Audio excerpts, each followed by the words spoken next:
മോൻ വലുതാവുമ്പം പഠിച്ച് മിടുക്കനാണ്.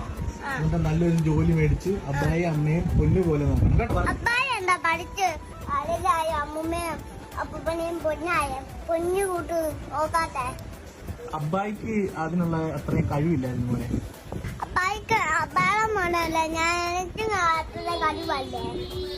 കഴിവല്ല കുഞ്ഞിനെ ദത്തെടുക്ക്. അവൻ നമ്മളെ പൊന്നോളോ നോക്കും. അപ്പൂപ്പനും കഴിവില്ല, അബ്ബായിക്കും കഴിവില്ല, എനിക്കും കഴിവില്ല. നമുക്ക് ആർക്കും കഴിവില്ല. നമ്മള് രക്ഷപ്പെടാത്ത കുടുംബമാണ്. എനിക്ക് ഇപ്പൊ തോന്നുന്നത് ഞാനും ആ കുടുംബത്തിലും ഉള്ളതാണ്. അല്ല കൊച്ച് ചുരുക്കി പറഞ്ഞ ഞാനും വാഴ, എന്റെ അപ്പനും വാഴ, എന്റെ അപ്പൂപ്പനും വാഴ. അല്ല ആ കൊച്ചിനെ കുറ്റം പറയാൻ പറ്റത്തില്ല, പാരമ്പര്യമായിട്ട് കിട്ടിയതാണ്. പാവം ദൈവത്തിന്റെ ഓരോരോ കളികളെ.